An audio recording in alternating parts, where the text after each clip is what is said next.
But those advocates in Annapolis who have been opposed to fracking for many years, certainly cheered this as a way to at least stall work on this effort. There are hundreds of miles of pipelines running under Maryland, so this is a relatively small part of the debate. It's my understanding the governor got a letter signed by some 60 members of the General Assembly. He apparently agreed with them on this, and I guess this helps to solidify his reputation for being able to work across party lines, doesn't it? Of course, yeah. So in 2017, Governor Hogan, near the end of that legislative session when a fracking ban was kind of in a state of turmoil, there were amendments being considered in the Senate that would have changed that bill so it didn't match the House bill anymore. The governor came out and said that he actually would support a full-out fracking ban. So he's been kind of building on that reputation since 2017. Our in-studio guest is Lily Chi. She's delegate-elect representing Montgomery County in the Maryland House of Delegates. If you have questions or comments for her, give us a call, 800-433-8850. First, congratulations on your win. Thank you so much, Kojo. This was your first time running for state office, but you've been involved with Montgomery County politics for a while. Why did you decide to run for the House of Delegates? Well, thank you very much, Kojo, for asking that question. I decided to run for a couple of important reasons to me. First of all, I have lived and worked in this region for 20 years, and I worked for both Washington, D.C. and Montgomery County. I have witnessed the dramatic demographic and economic changes of our time. I understand why people like me came here and why this place is attractive to so many people. I want to make sure that we continue to be a magnet for talent and opportunities and investments. And I think my experience and my community involvement would bring important perspectives to make me an effective legislator. And I also believe, today's Montgomery County, in today's Montgomery County, which is 1/3 foreign-born in its population makeup, it's time for us to move beyond the celebration of diversity to really look at a community integration, and I believe running for office is an ultimate form of community integration. When you're sworn in next week, you'll have the distinction of being the first Chinese-born person in Maryland's legislature. In your victory speech, you said that your campaign greatly accelerated the Chinese-American community's social and political integration and maturity. Can you explain how that works? Sure. Well, I'm impressed that you actually listened to my victory speech. I never considered that a victory speech, probably off-the-cuff remarks. But yes, I am proud not only that as a first-timer I was able to win, but also how we ran and won this campaign. I had a choice when I entered the race. I probably could have won without engaging the immigrant Chinese community to the extent that I did, but I would not have been proud of the race I ran if I did not bring along my community. And I thought it would be a great opportunity to practice what I have been preaching. I've been writing and speaking about these community civic and political engagement issues for years, and I've been trying to bring others along to get more actively involved in political realm. And when I started this campaign, I felt that it was important. Now, because I'm a Chinese immigrant, the most excited base for me was also the least experienced base. There was no infrastructure in my direct community to know what to do, even for the people who wanted to help me. So I literally had to run 2 concurrent campaigns to reach out to the super Dems, which would be those reliable primary Democratic voters, to distinguish myself as a credible candidate. At the same time, I had to launch a separate campaign to reach out to the Chinese American voters, to bring them along and to unleash their energy. I think there was a pent-up demand to be more encouraged, to be more engaged, and my campaign simply provided a vehicle for that. So if you are blazing a trail yourself as a candidate, who do you look up to? Who are you inspired by politically? Well, I think I am inspired by a lot of people who are trailblazers in their own ways. I'm inspired by a lot of women lawmakers. I'm inspired by our county executive who just retired, Ike Leggett, when he became the first minority to be elected to the county executive. At that time, Montgomery County was still majority white. I was so inspired that I actually wrote an op-ed piece in the Gazette at that time. And I also answered to his call to serve in his administration. He has been a great leader for our community. He has been a great supporter of my run for office. I'm also inspired by other Asian American legislators. Each one of them had to, blaze their own trail in their own ways. Ike Leggett was our guest on this show last week. He doesn't have a job. He says he's not looking for a job. The man has way too much time on his hands. But if you have questions or comments for Lily Chi, give us a call, 800-433-8850. As you talked about, you reached out to many members of the Asian American immigrant community. You wrote columns in local Chinese language papers. You made targeted calls to people with Chinese names on the voter rolls. What are some of the concerns you heard expressed from some of the people you talked to? Well, the Chinese immigrant voters, and by the way, the Asian Americans in the National Capital Region are mostly immigrants.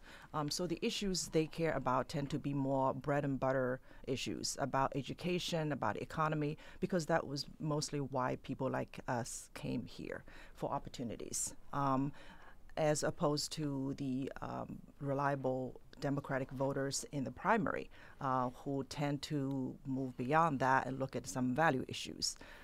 So I have heard a lot about transportation concerns, about economic security concerns, about educational opportunities, how to make sure Maryland and Montgomery County stay competitive to continue to expand opportunities, and some of the equity issues as well, depending on who you talk to. But the Chinese community especially, as well as the larger Asian American community in Montgomery County, by and large is highly educated. They tend to get very analytical about things, and they also tend to get skeptical about certain policies that might sound too good to be true in their minds, because they know why they came here. So we have heard, my team and I have heard a broad range of issues, but most of them, as I said, are those basic community concerns related to education, economy, and access to opportunities and competitiveness. Danielle? Well, back to just your election victory. So you won election on the same night that many other Emerge Maryland alumni won elections. So I was wondering, Emerge has trained 103 women in the state, Democratic women, since 2012. 11 women won election to the General Assembly on the same night as you. 10 of them were first-time candidates. What do you think makes that program successful? You're a graduate. Yes, thank you for asking this question. I'm very grateful for Emerge Maryland's training that really not only prepared us but pushed us to jumping and run. I think what was effective was this peer support that gave us this pressure to actually jumping to run. That was important, because even after the tactical training, you still have to have the courage to run. So that encouragement was really important. And also just to be able to reach out to other friends, ladies who say, this is what I have been through. You don't have to be afraid of this. That was important. And also just the technicality of how to run a campaign. And how to use social media, even what to wear, the appearances, how to deliver your sound bites and all that, get to the point. All of that training was very helpful. You have been placed on the Economic Matters Committee in the House. Yep. Where do you think Maryland is getting economic development right, and where do you think it could improve? Wow, that's a weighty question, but it's a great question. For somebody who hasn't started the job yet. Yeah, that's right, exactly. Well, I do have some strong opinions when it comes to economic matters. I think what Maryland gets right is we have been a great magnet in our educational system, in our ability to attract the talent. We are actually one of the top states in the country in terms of our innovation assets and our ability to leverage global talent. And in recent years, especially, we have been improving our game in economic competitiveness, and especially in Montgomery County, we have invested a lot in infrastructure improvements, in placemaking, in smart growth, et cetera. We have had great success on many fronts.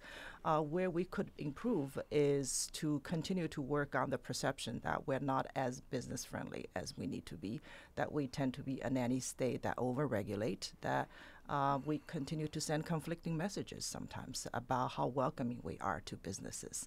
And I think we have some work to do. I think it's important for legislators at the state level to be aligned at the county level, where I used to work, to make sure we are very serious about growing our economy by looking outward and forward, and not just looking at how we can reslice the pies in many different ways. Well, because that in and of itself is not enough. Well, you used to work for Ike Leggett Yes. as Montgomery County executive, and one of the challenges that the current county executive, Mark Elrich, has faced is accusations that he is not as business friendly as he should be. He has fought against those challenges, but what do you think about Mark Elrich and business development in Montgomery County? Well, I think Mark has some challenges, and I applaud him for making it very clear in his inaugural speech that he's going to benchmark. One is that he is going to reform the county government to make sure it's much more collaborative and responsive to community needs, and that's sorely needed. I also believe that. And I encouraged him and his team to look at a deeper cultural change so that we adopt a healthy mindset in looking at businesses and job creators. I also think, Mark was right in making it clear that he wants to benchmark Montgomery County's business regulation against the other in the capital region, especially. And I think it's about time to do that. Not every county executive can finish everything they started. I think County Executive Leggett made a tremendous strides, especially in placemaking, infrastructure improvements, and in pushing for innovation, commercialization, etc., and workforce development. But County Executive Elrich needs to continue that. He's no longer the council member. If you are one of 9, it's a different game than if you are the top elected official. Danielle? One of the major issues that your committee has faced in the past couple of years in Annapolis is the issue of alcohol regulation in the state. The Economic Matters Committee has butted heads with Comptroller Peter Francho, who would like to see things freed up and a lot more support for, the craft breweries, for instance, and getting rid of the state control of liquor in Montgomery County. What are your thoughts on alcohol regulation and how it should change? Well, I think for especially the capital region jurisdictions like Montgomery County and Prince George's County, it is beyond time that we act more like cities. That includes a vibrant nighttime economy, that includes connectivity, that includes just an overall vitality. And a craft brewery not only is great in placemaking, but it also is a manufacturing kind of industry. It is not a retail business. We branded it, it's categorized actually as manufacturing business.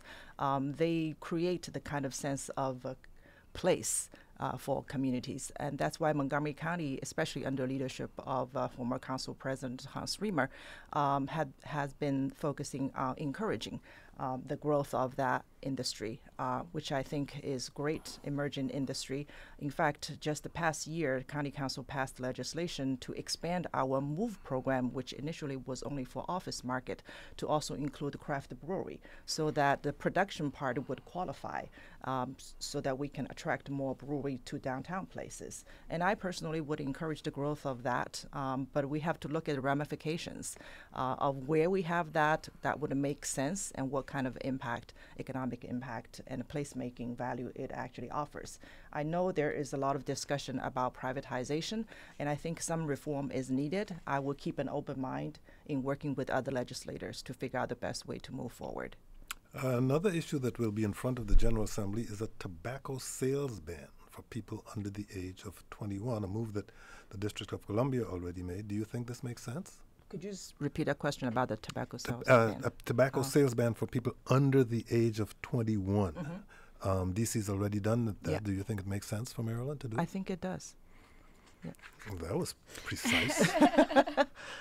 You've pointed out that although 1 in 3 Montgomery County public school students receive free and reduced price lunches, Right. quoting here, we continue to operate under the assumption that our demographics are the same as generations ago.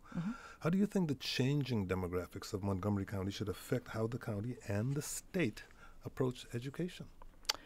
Well, education is our top brand in attracting people and businesses. So education is always the top priority for any legislators.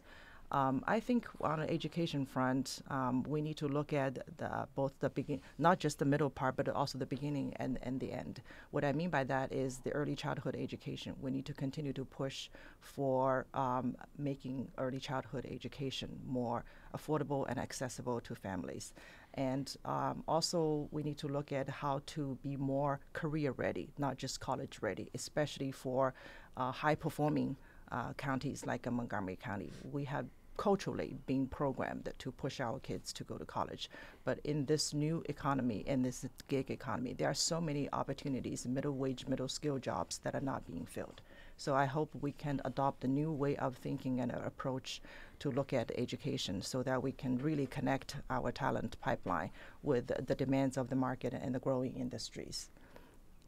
When you talk about the changing demographics of Montgomery County, there are a group of high school students that are actually advocating for a countywide redistricting to create student bodies that are more diverse. What do you think about that push?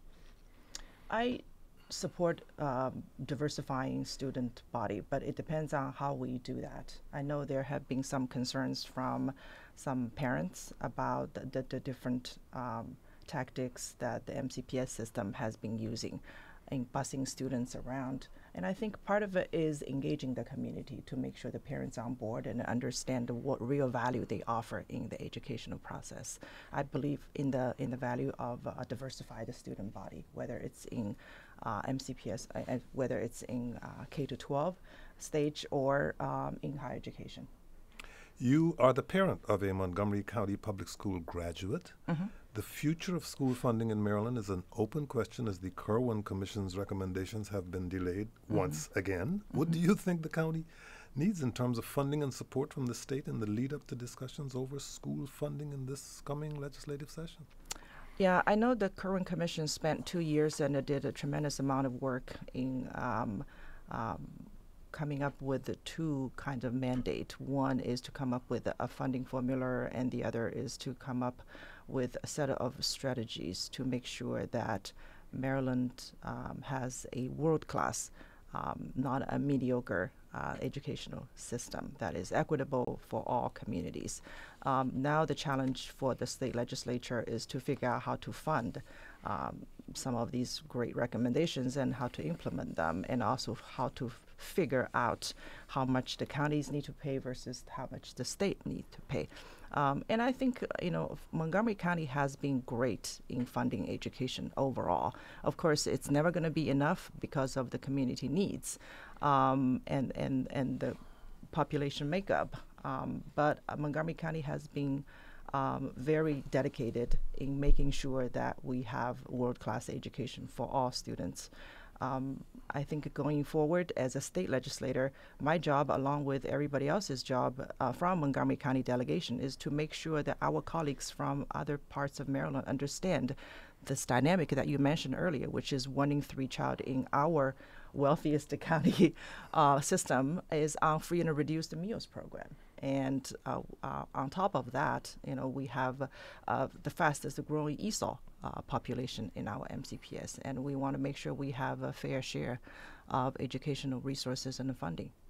Our guest is Lily Chi. She's a delegate-elect representing Montgomery County in the Maryland House of Delegates. We'll take your calls at 800-433-8850. If you have comments or questions for her, you can send us a tweet at Kojo Show, email to kojo@wamu.org, or go to our website, kojoshow.org.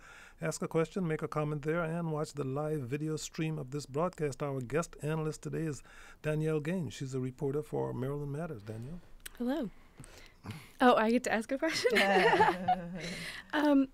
Well, I'm wondering what your thoughts are on transportation. There's this, big project that Governor Hogan is proposing that would radically change I-270 and the Beltway and the way that they operate. What do you think is the best solution for that? Well, I adopt all of the above kind of solutions. I am a fan of public transit. I grew up in Shanghai. I think public transit is the way to go to provide not just transportation equity, but social equity as well for a lot of people who rely on public transportation. But public transit has its limit. in where the density can occur to justify funding. For the district that I represent, District 15, we probably have people who have to commute the longest distance to work because it's mostly a fairly suburban and quite rural district. So we need to look at improving I-270. It should not be off the table. And I-270 was built 2 generations ago. Since then, the population has literally doubled in Montgomery County alone. But it doesn't have to be the half lane as the only option. We can look at the different ways of improving I-270, including interchanges at different chokeholds, including, for example, reversible lanes that the county council thought was a great idea and had been pushing for. The state needs to come up with enabling legislation, and MDOT needs to support that in order for that to happen. Do you think that tolls are the answer? Well, I don't want to say tolls should not be considered because we already have infrastructure built like ICC where people pay to move along, and if you need it, it's there for you. You know, it's never crowded and it's by design. So I think tolls could be an option, but I haven't looked at it in detail at the governor's proposal, and I'm looking forward to the MDOT study to understand the economic impact and what it actually could mean when you take away when you add two toll lanes. Put on your headphones, please, because we're about to speak with Ian in Prince William County, Virginia. Ian, you're on the air. Go ahead, please. Hi, thanks for taking my call. I'm a child welfare advocate in Virginia who works with the General Assembly here to support child welfare and child protection legislation. And I wondered if the delegate could speak to your assessment of child protection needs in your state, and are you aware of bills being filed to strengthen the system of response in child abuse investigations, and what do you see as your state's strengths and your state's needs? Okay. Thank you for the call. I have to say that I have not looked at that set of issues at this point, but I'm more than happy to take your question and study that. I am a new legislator. There's so much more to learn on many fronts, and I appreciate your call. Ian, thank you very much for your call. On to Nan in Silver Spring, Maryland. Nan, your turn. Hi, Kojo. Thank you for taking my call.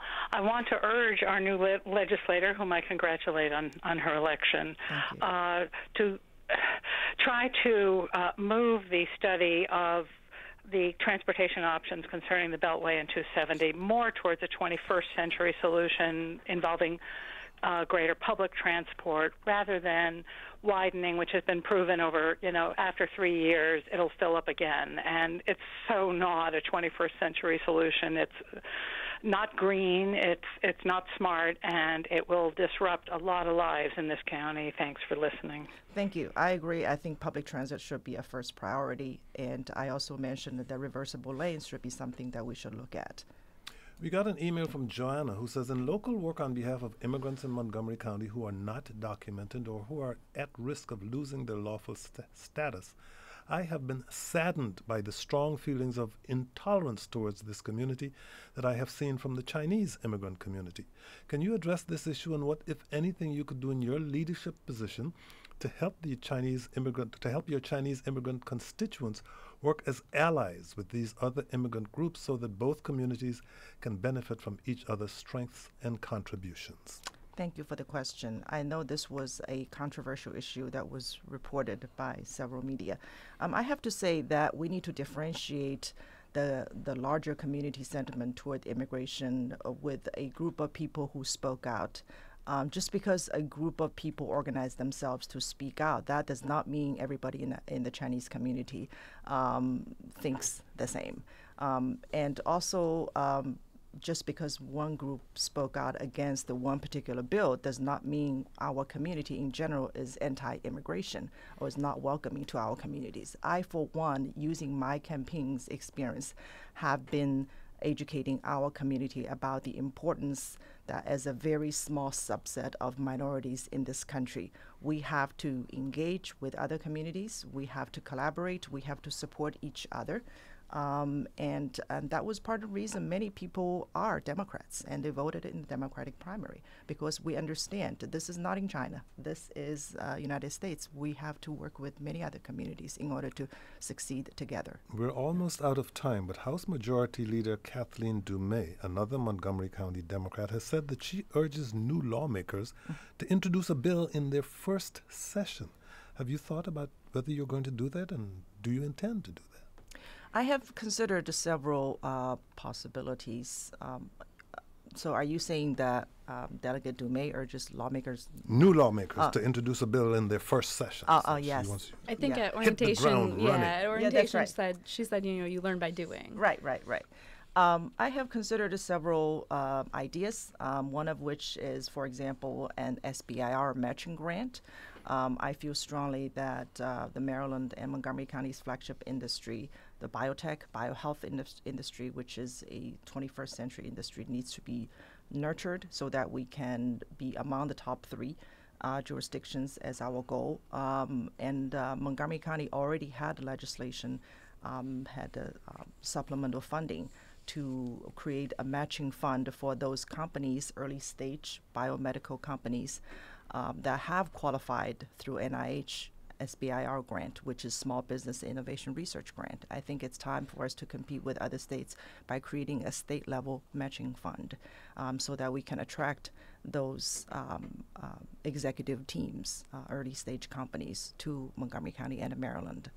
Lily Chi is the delegate-elect representing Montgomery County in the Maryland House of Delegates. Once again, congratulations and good luck to you. Thank you so much, Kojo. Up next is Charles Allen. He's a member of the D.C. Council representing Ward 6. If you have questions or comments for Charles Allen, you can start calling now. 800-433-8850. You can send us an email to kojo@wamu.org. You can send us a tweet at Kojo Show. You can go to our website, kojoshow.org. Join the conversation there and also watch the live video stream of this broadcast. Our guest analyst today is Danielle Gaines. She is a reporter for Maryland Matters. And Danielle, one of the consequences of the partial shutdown of the federal government that people may not have expected is that people have not been able to get marriage licenses in D.C., nor have they been able to get married at D.C. Superior Court. We recently did a pop-up at D.C. Superior Court and witnessed a wedding taking place there. We couldn't be doing it during the shutdown, but D.C. Mayor Muriel Bowser is apparently going to put forth emergency legislation to establish the authority to issue marriage licenses during this shutdown. People, I guess, will run over to Maryland to get married during I this guess time. so. I was a courthouse reporter in Maryland for many years, and the highlight always for a dreary day was seeing a wedding take place in the courthouse. That's legislation that I think is going to become before the D.C. City Council next week, and it would actually allow her office to kind of issue those licenses so that people can get married. There is this rule that I think is not really enforced in D.C. law that says if you get married without a license or you don't turn in a license within a certain period of time, you can receive a small fine, $50 or something, I think. D.C. Councilmember representing Ward 6, Charles Allen, joins us in studio. Councilmember Allen, welcome. Thank you for joining us. Thanks for having me. And I have come straight from the Hill where our Congresswoman was reintroducing legislation with a record number of co-sponsors for statehood, and we talked exactly about this issue as well, that the federal government shutting down, besides the fact they should just be able to figure out how to keep their lights on, shouldn't impact district lives, and we'll figure this out with the courts, but I would argue actually the fact that our local courts are being essentially shut down because of federal government's just one more example of the disenfranchisement that we face, and that is yet one more reason why statehood should be our goal so that we have that self-determination that we all deserve. Speaking of that disenfranchisement, the press conference that you are arriving here from was addressing the issue of voting rights and statehood for the district. Give us an update. What's going on? Well, I'm really grateful for the leadership from Congresswoman Norton. She's got a record number of co-sponsors, which I think is years worth of hard work to get more and more of the national lawmakers, in particular the Democrats, to put their names on this bill. And it's building itself more and more into just a platform of democracy. I mean, is it a bill for statehood? It is a bill for statehood, yes. Okay. Congressman Cummings has promised that he's going to hold a hearing. Elijah Cummings of Exactly. Maryland. That he's going to hold a hearing and committed to a markup. Speaker Pelosi put out a press release today as well, signaling her support. So I'm very optimistic for what we can do in the House. I think that we still, of course, have a lot of work to do in the Senate because we've got to get to 60 votes on that. And then there's this other small impediment at 1600 Pennsylvania Avenue.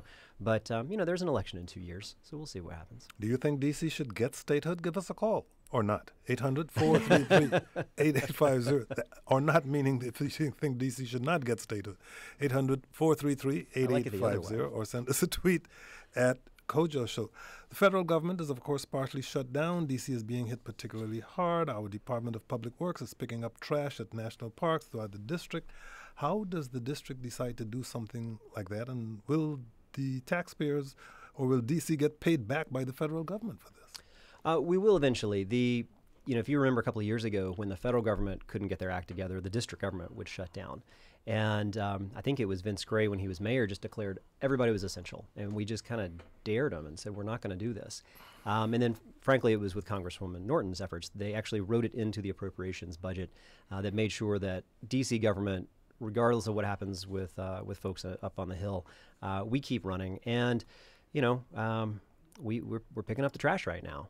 We're going to pitch in and do that because this is our city. I mean, we're going to take care of it. We just wish the federal government could figure this out. They need to open up. I've got thousands of constituents who are furloughed and out of work right now. They're working they're working without a paycheck. It's just irresponsible what they're doing, and just this gamesmanship over a needless wall. Let's get government working. Let's work on immigration reform and have the adults in the room show up. As a small thank you for picking up the trash, they should give us statehood. But Danielle, it's your turn. I know Maryland allows unemployment claims for federal government workers who aren't being paid, and hundreds of people have applied already. Does D.C. do the same? I don't know if we hit that point yet, because I think the first paycheck miss will be in a couple of days. Yeah. I think a couple of days next week. Okay. And so we'll have to figure that out from then. My hope is they'll certainly have it over with by that point. If we need to, at the end of the day, again, we want to take care of our residents. And so whether that means pitching in to pick up the trash at the parks, or whether making sure that we're looking after unemployment, making sure folks have the benefits they need, we'll take a look at that. I don't know off the top of my head exactly how that unemployment would work, but we'll certainly make sure that our folks are taken care of. And for the record, Maryland makes them pay it back if they get paid. Our guest is Charles Allen. He's a member of the D.C. Council representing Ward 6. He is also the chair of the Judiciary and Public Safety Committee on the council. Charles Allen, last week was a violent one in the district, and the homicide rate is up around 40% from what it was in 2017. What do you think is going on? Why did we see this kind of increase in homicides in the past year? Yeah, it's incredibly tragic, and I would say every single life that is lost is equally tragic. So, we've got just heart-wrenching stories like Micaiah Wilson and others who gunned down and their lives have ended. And it's a tragedy for them, obviously, but for their families, but really for their entire communities that circle out from them and from those lives. It's unacceptable, and certainly as the legislative branch, my job is to make sure we're having the oversight and funding and making sure that we're pushing where we need to hold our agencies accountable for developing the strategies. But I'd argue that we also have to do a much better job as a city of trying to understand what it means for the violence to take place. And what I mean by that is that violent crime didn't just come out of nowhere. You'll hear buzzwords like, we need to think about this from a public health approach. But I think we really have to drill down in a deeper way.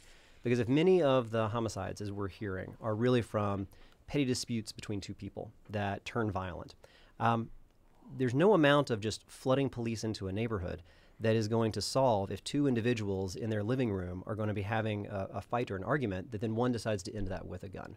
We've got to make sure that we are getting at root causes of violence, and that means taking a public health approach to look at the transmission of that violence. I mentioned Micaiah Wilson. Think about the experience that every other person on that playground experienced that day as bullets were flying through the air, a young girl shot, killed, dead. The violence that each one of those people now take from that incident has its own impacts that will be deeply lasting within their own lives and their community.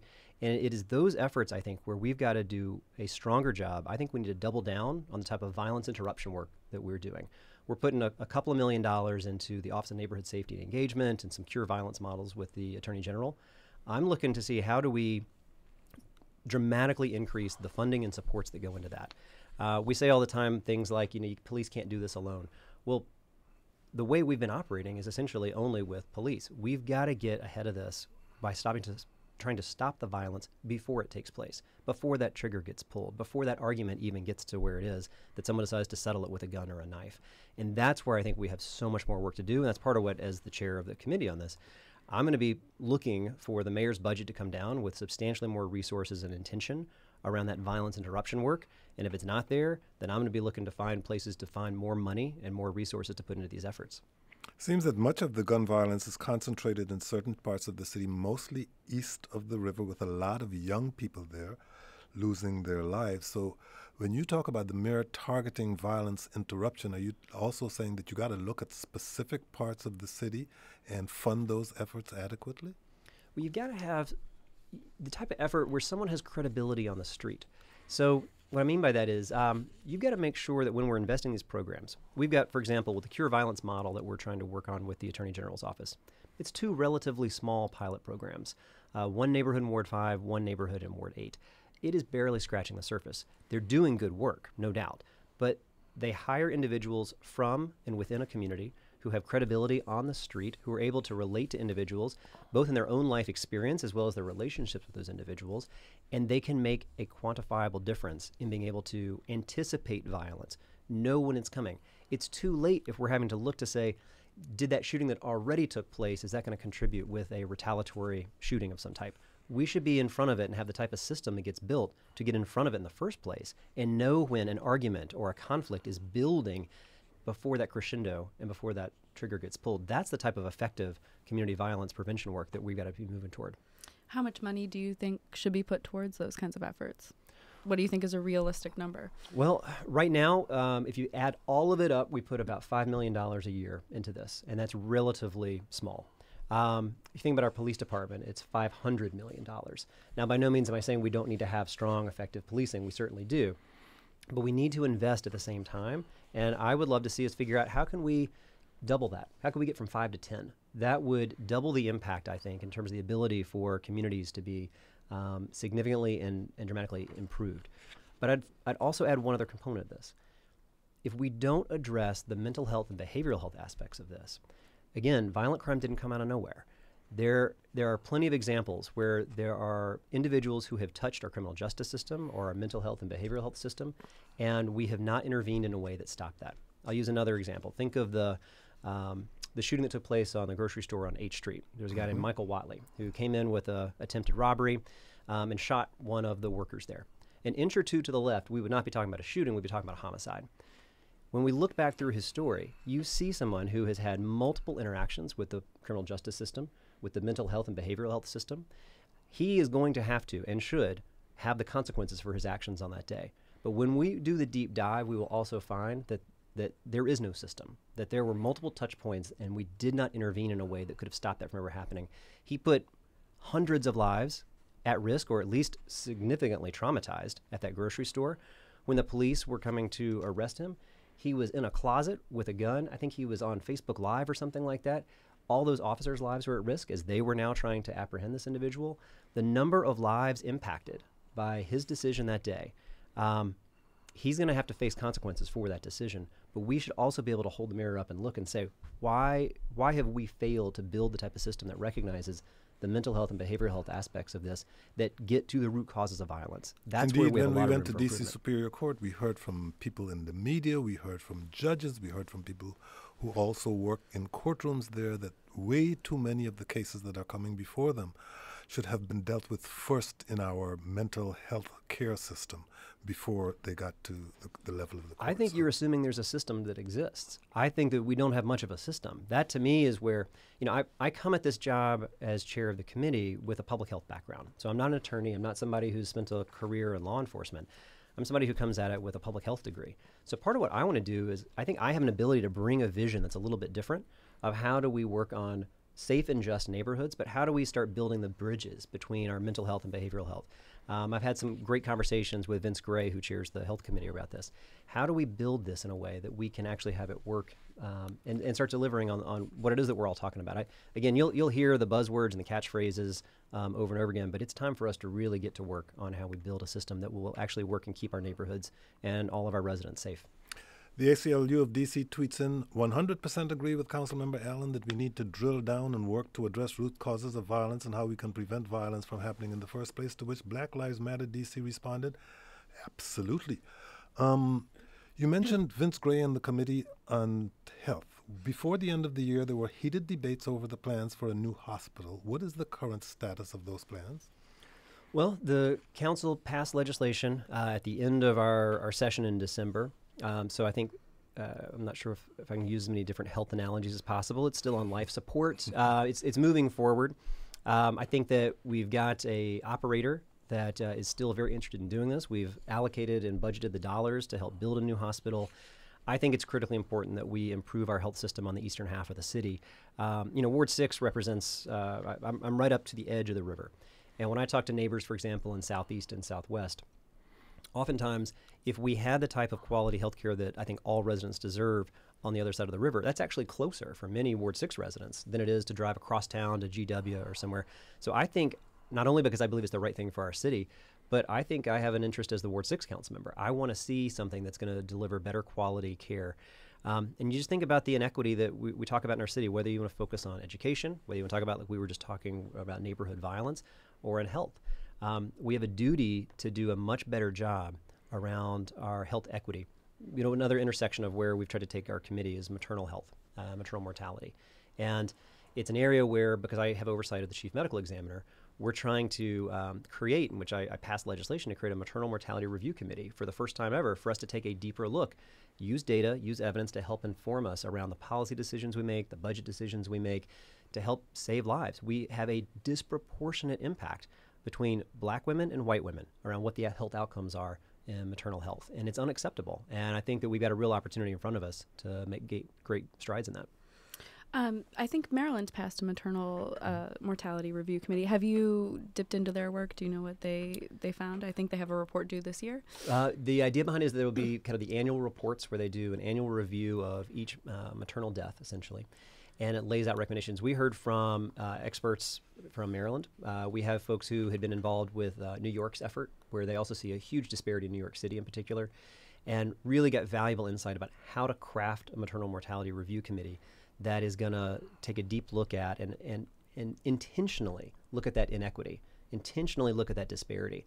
Because if we don't look at it intentionally, then it's just going to kind of float behind the surface. We've got to be right up front with it. And that's how I think it'll then better inform the decisions that we make on the council, and then working with the mayor to try to reverse those and make sure that we're helping. Frankly, I don't want a single mom to die. I mean, how do we make sure that there is no maternal death?